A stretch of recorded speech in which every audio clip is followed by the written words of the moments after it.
from the campus of the University of Nebraska at Omaha. Consider This, a program of issues and information behind today's news.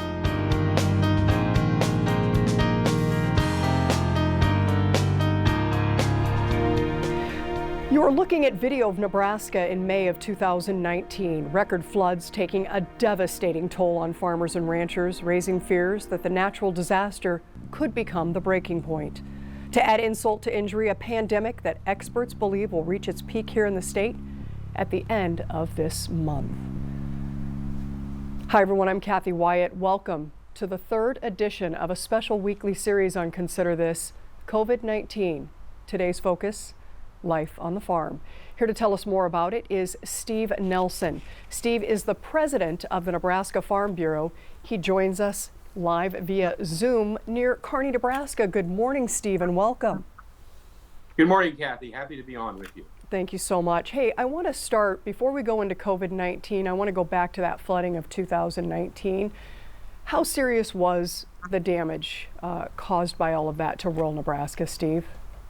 Well, it was extraordinarily serious, and as has been talked about a lot, it was a historic weather event, first starting with blizzard conditions in the western part of the state, and then having heavy rains fall as that storm system moved east across the state, and the rain falling on frozen land, frozen ground, caused the runoff of the rainfall to head to the rivers very quickly because it couldn't be absorbed by the soil. So it created flooding that we've really never seen before, affecting to one degree or another over 3/4 of the counties in the state of Nebraska, and having set record stream levels in almost every stream reach within the state of Nebraska as well. So it was a historic event, very, very significant, affected farmers and ranchers and of course, people living in our small and large communities in the state of Nebraska. So it was a very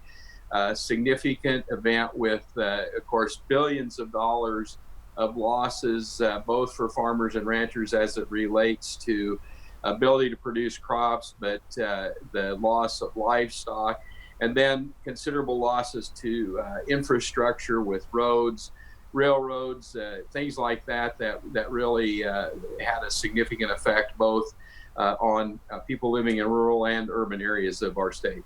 Yeah, Steve, let's go to the recovery efforts. What was the forecast then, having said all of that and experienced all of that? What was the forecast going into the spring here? Well, there was some talk again that we could potentially have above normal precipitation this spring. We really haven't seen that, and so that's been a good thing from a flooding perspective. I think for most of the state of Nebraska, moisture conditions are more normal, and the moisture conditions from a farm or ranch perspective are good at this point. Of course, we don't control the weather. Mother Nature controls the weather, and we could have changes in the weather at any time that could cause problems. But right now, from a weather perspective, the spring has been pretty good. One thing I would note, though, is that as it relates particularly to the cattle industry, the effects of last year's weather, both the harsh winter, even starting back in late 2018, and then followed, of course, with all the events we just talked about in 2019, we've seen a lot of calving rates be lower, conception rates particularly be lower than what we would normally expect, and open cows and those kinds of things that are certainly having an extended effect. And we talked about this a year ago that would likely happen. We're certainly seeing some of that, and so for a lot of our calf producers, this is still a tough year as it connects back to 2019. Yeah, and to add insult to injury then, Steve, you have this virus. When this first came down the pike, news of it first came down the pike, what thoughts were going through your mind? Well, I happened to be in Washington, D.C. on the 4th of March. Of course, on the 4th of March, or at that time, We knew that the coronavirus was having an effect in other parts of the world, and there was talk about how that would affect people living in the United States, people living in Nebraska. As often as I can when I'm in Washington on Wednesdays, I attend the Nebraska breakfast. It's a breakfast with the entire congressional delegation, both senators and all three congressmen, to talk about issues that are important to Nebraskans. And typically, a lot of Nebraskans who are in D.C. on that morning attend that breakfast. Dr. Jeff Gold happened to be there that day, and he was in Washington and had been meeting with a number of people, and I think with our delegation as well, to share with them the concerns that he had and the knowledge that he had as it relates to what could happen in Nebraska related to the coronavirus. And I talked to him after the breakfast a little bit, and he shared some numbers with me that day that were quite frankly shocking, and with the potential being almost to the state of unbelievable, and maybe you wondered whether you should repeat the numbers because people might not believe you. So that was really the first indication that I had about how serious this could be. Even at that point, as there was discussion about shutting down some major events around the country, I don't think the idea that we would shut down as much activity as we have was really part of the discussion, or at least part of my thinking at that point.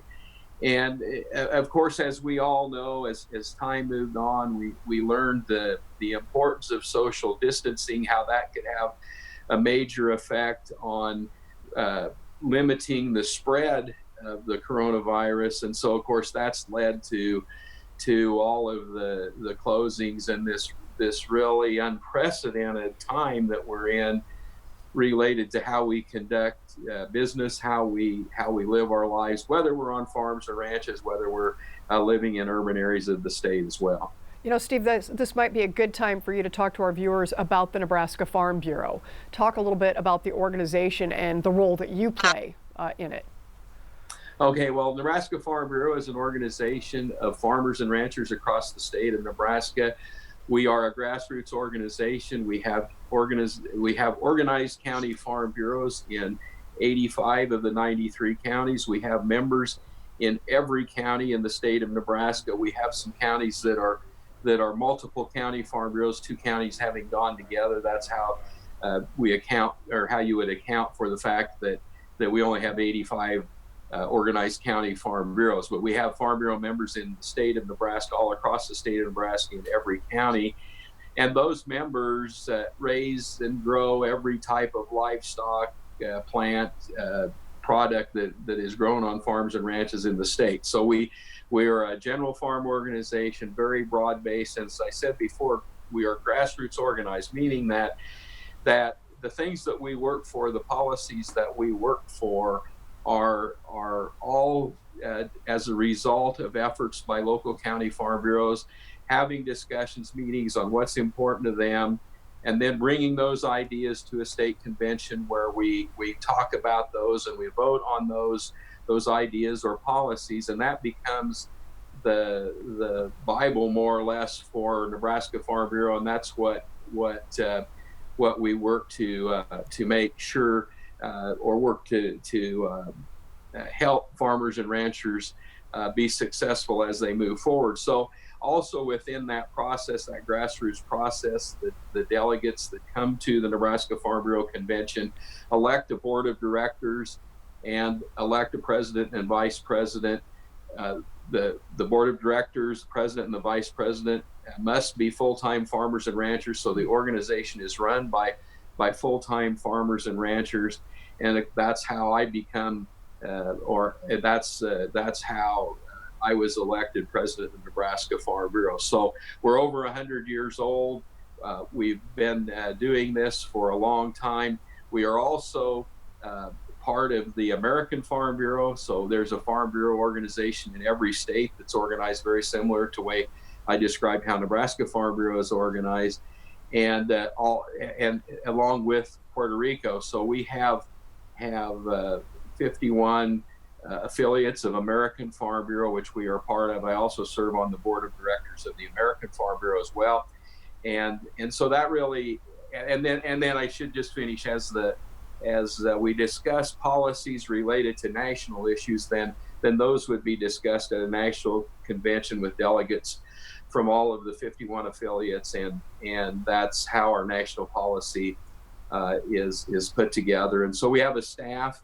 The Nebraska Board of Directors has a staff of about 35 plus people that work to implement those policies and to serve our members. And the American Farm Bureau has a staff of around 100 people in Washington, D.C. that works on the national level to work to make lives better, really, for farmers and ranchers across the state and the nation. Wow, given that you are a full-time farmer, president of this organization, and doing everything else that you're doing, I think the next question becomes, how are you, Steve? I mean, how are you staying afloat in all of this? Sure. Well, certainly I'm doing very well, and the only way that I could serve as president of the Nebraska Farm Bureau is to have help at home, and our son and our daughter and our daughter-in-law and son-in-law all are part of helping make sure that our farming and my wife as well. I better not forget to say that we're all part of the process, I guess, of making this work. So I have a lot of support both here at the farm and with the staff or the team at Nebraska Farm Bureau. So I'm extremely fortunate that way, and you know, and maybe I think that you know, under the present circumstances of the, you know, with COVID-19, you know, we're all living under different circumstances, and I'd sure be happy to talk a little bit about, you know, what life is like as it relates to being a farmer and rancher. Absolutely. You know, with so much going on, and especially with this virus, Steve, one of the biggest things that we need to address and address well is communication. Lots of moving parts in your world right now. How have you figured out how to effectively communicate with those involved? Sure. Well, that's a great question, and how we communicate under these kinds of circumstances, again, has affected us all in all of our walks of life. At Nebraska Farm Bureau, we are in our 5th week of working from home, essentially having the entire staff working from home. We do have a system where we have certain people go in at certain times to take care of some of the administrative sides of things, but we've even figured out ways to do almost everything from home. So even when someone goes in, they would most likely be the only one in their department there at that time. So we're working very hard to maintain the social distancing component of that. And then, you know, just like we're having doing this program today on Zoom, in my case, you know, probably if it weren't for this circumstance, I would be in the studio with you and recording the program there. So we're all learning how to do those kinds of communications, and that is something that you know, is a good thing. I think it's fortunate that we have the technologies, and we're learning, I think, to use the technologies in more important ways. One of the other things that I would talk about before I want to come back to this idea of how we're communicating these issues with our members and with the public, but I think it's important too to talk about communications just within your family or your farm or your business, because those have changed as well. And you know, we've been fortunate, you know, to be able to see our grandkids every day, the ones that live close to us especially, see them almost every day before this happened. And now we maybe, you know, see them at a distance, but you know, you're not able to play with your grandchildren, for example, like you normally would. And that's something that, I mean, that's not just farmers and ranchers, that's everyone dealing with those kinds of things. And so I think we need to be really cognizant of the fact that that even though we're not able to communicate in normal ways, we need to work to make sure that we are communicating.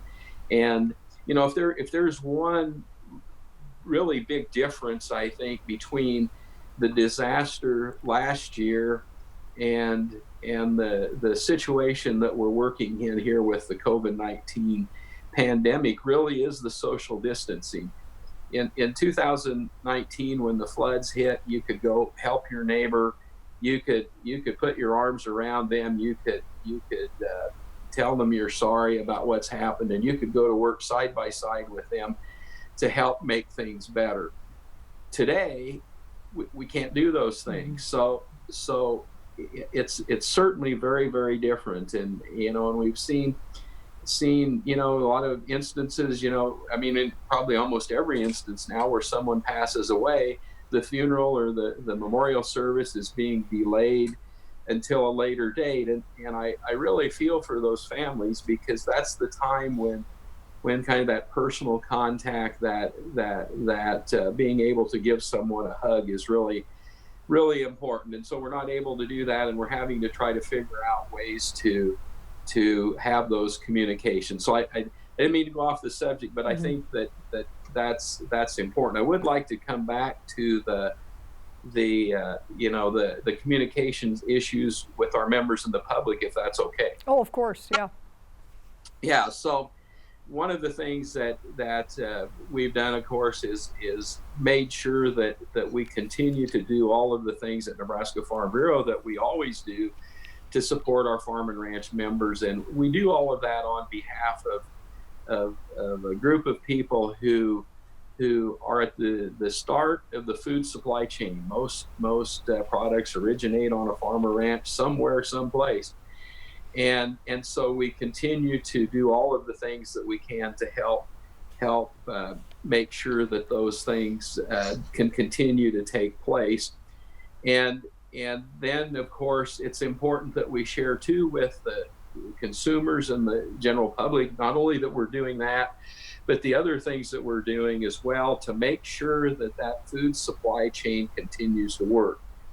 For example, currently we have a couple processing plants that are announcing that they're closing down related to outbreaks of the coronavirus in those plants or within the workers of those plants. This is an extraordinarily serious matter, because even if farmers and ranchers do everything that they can on their end of it, if it can't get processed, the products that are raised can't get processed, they can't make it to the grocery store shelves. And so then all of us are in need there, or suffer, I guess, as a result of that, because there are certain items that aren't on the grocery shelves. Now, there's supply chain issues there that have a lot to do, I think, with the fact that a lot more people are eating a lot more of their meals at home rather than in restaurants. And so that shift has caused a lot of challenges for the industry. And so we've certainly been working with industry to try to deal with those. But those kinds of things have made life more challenging for everyone, whether you live on a farm or ranch or not. But we need to work. What we're able to do is work with lawmakers and policymakers to make sure that we're doing things right for farmers and ranchers, and for the industry, the entire industry, that makes sure that there's food on the shelves of grocery stores. So we've been in constant contact with our delegation, with both Senator Fisher and Senator Sass. We've had conversations with Congressman Bacon, with Congressman Fortenberry and Congressman Smith, to make sure that we're all on the same page, that we're understanding what some of the issues are. We've worked with Governor Ricketts and continue to work with Governor Ricketts and the Department of Ag to make sure that the communication is happening there, that the issues that are out there are being dealt with. And I've had the fortune to be part of calls with American Farm Bureau and Secretary Perdue at USDA to make sure that we are doing all the things at that level that we can, not only to support farmers and ranchers, but again, that is a critical piece of supporting the entire food supply chain.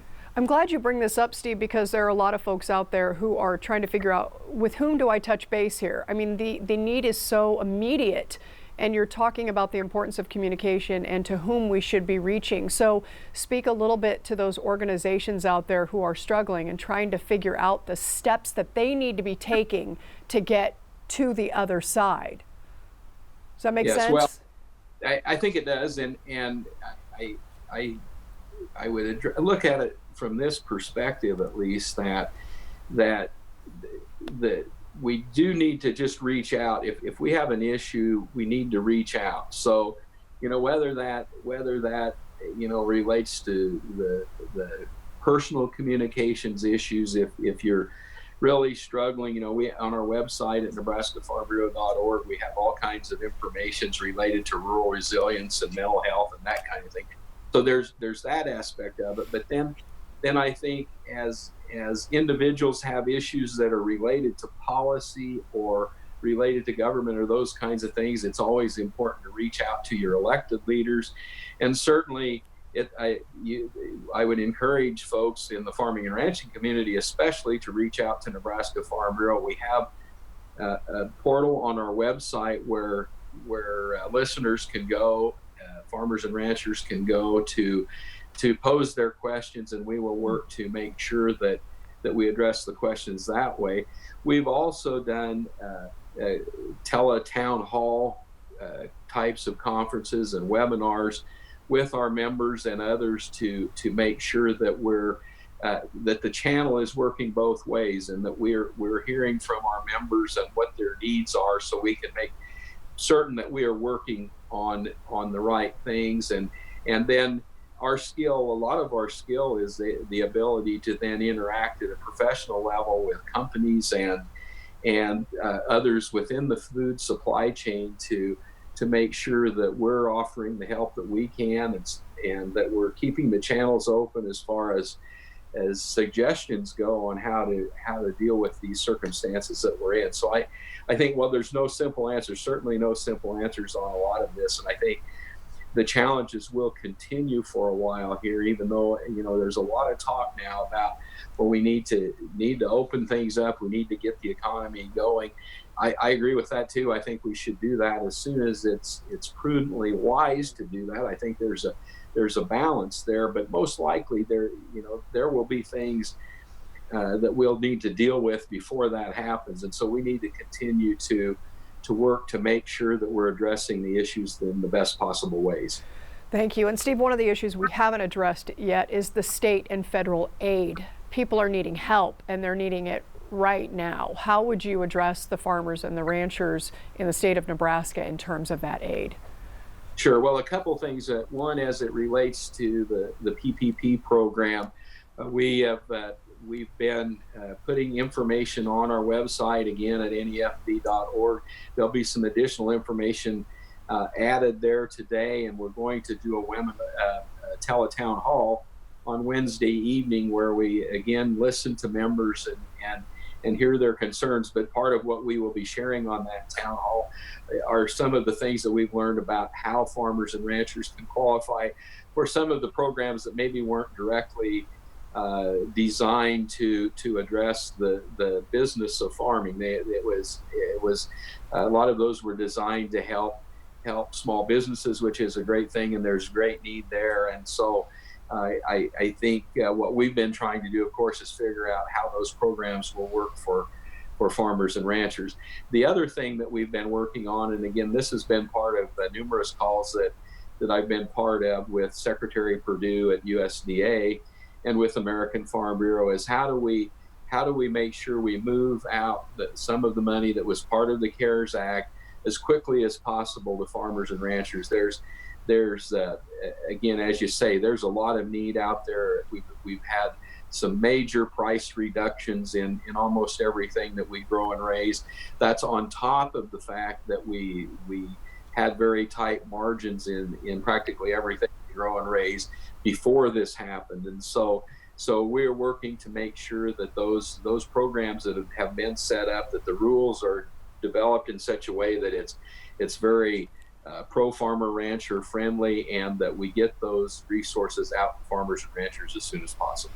Okay, thank you. I want you to finish the sentence. We just have a few minutes remaining in the program. We know this pandemic will have gone too far in the world of farming and ranching when? Well, I'm not sure if I can answer that question. We'll be able to, we get a year or two down the road, we'll all be pretty smart when it comes to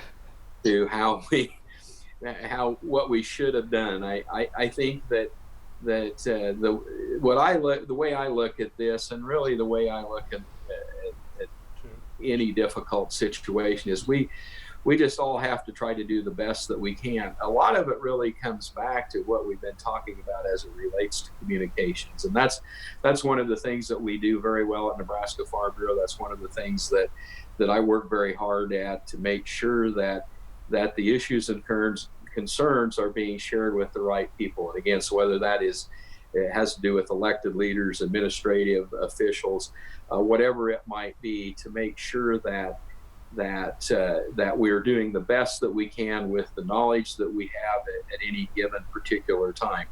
I think, it's reasonable to think about the fact that in Nebraska, we're a fairly rural area, that we may be able to open some things up sooner than other areas. But again, I worry that it's going to take a long time for us to get past this. I think, again, we need to make sure that we just hang in there and work very hard to make sure that we do everything that we can that's in the best interest of everyone. Okay. Steve Nelson, President of the Nebraska Farm Bureau, we thank you so much. We're going to put up some websites for our viewers in case they want additional information. The Nebraska Farm Bureau is nefb.org, the number 800-742-4016, and cdc.gov, dhhs.ne.gov, unmc.edu, nda.nebraska.gov. Again, Steve Nelson with the Nebraska Farm Bureau joining us today to talk about COVID-19, giving us a sense of life on the farm. Steve, thank you very much for being here. Thank you. And thank you all for watching. We will see you next week.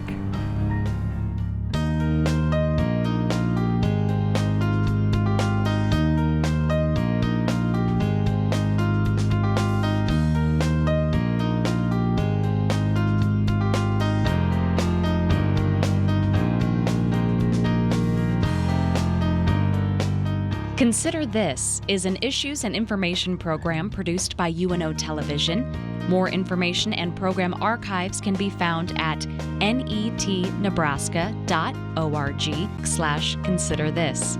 If you'd like to share your comments about this program, call UNO Television at 402-554-2516 during regular business hours, or send an email to cwyatt@unomaha.edu.